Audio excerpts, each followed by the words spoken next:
Ok. Et j'ai un plexus brachial. C'est le seul sport qui me plaisait où il n'y a pas besoin de courir.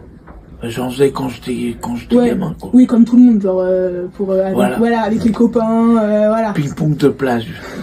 Et du coup, vous avez mis longtemps entre votre accident et votre début de pratique. Ouais. J'ai eu l'accident en 2005. Ok. J'ai commencé à jouer 2010, 2011. Ouais, donc 5-6 ans, quoi. En sport, ça me permet de voir du monde.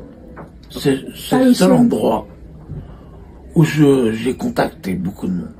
Ok, donc ça vous... Ouais. Et quand je dis contact, c'est contact. On peut discuter, on peut...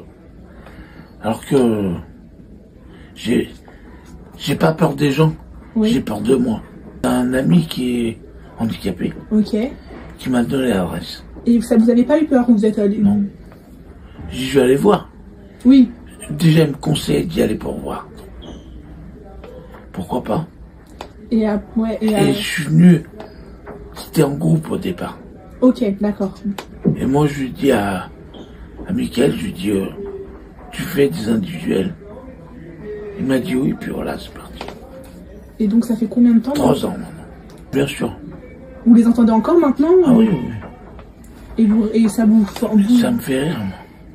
Oui, parce que les gens, Ça me fait rire. Je suis sûr que je fais plus de choses que... Et c'est des gens qui sont...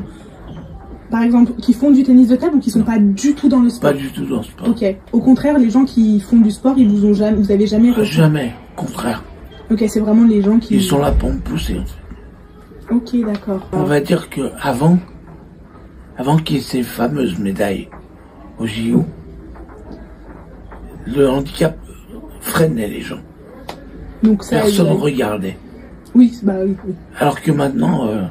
Donc pour vous, c'est vraiment les JO paralympiques qui ont... Et le fait que genre on diffuse aussi, parce que ça aide les médias beaucoup qu'on diffuse. Qu'ils ont diffusé. Ouais, donc pour vous, faudrait limite qu'on diffuse encore, parce qu'on n'est pas encore à égal. Enfin, voilà, on n'y sera peut-être même jamais, malheureusement. Ah non, on n'y sera jamais. Mais un peu plus, ce serait bien. Oui, qui diffuse... Et surtout à des heures où les gens regardent. Pas à 3 h du matin, quoi. Voilà. Après... Un club avant. Ok. Mais ils m'ont pas dit c'est pas possible. Mais j'ai senti... Que vous étiez pas à votre place. Bah non. J'étais avec des gens qui étaient pas handi. Oui. Et ils jouaient pas avec moi. Ok. Ou peu.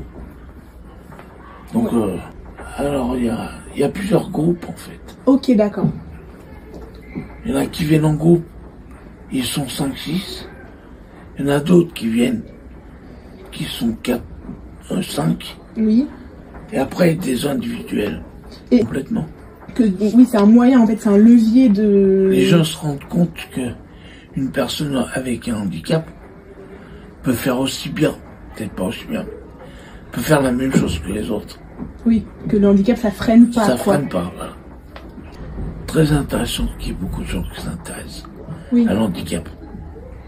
Parce que c'est comme ça que ça fera évoluer les mentalités de... Je pense que les gens ont peur du handicap. Donc ils ont peur du handicapé. Donc plus on le montre au contraire, voilà, plus moins on ils en auront parle, peur. moins. Donc vous aimeriez bien en gros que les médias ou que ça soit plus mis en avant, même à échelle petite, par exemple les clubs, ou voilà, pas forcément direct à grande échelle. Non, c'est pas ça.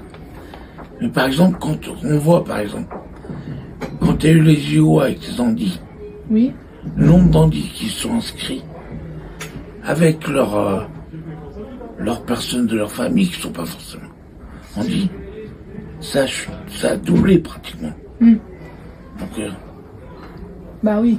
Ça prouve que ça sert à... ça sert à quelque chose.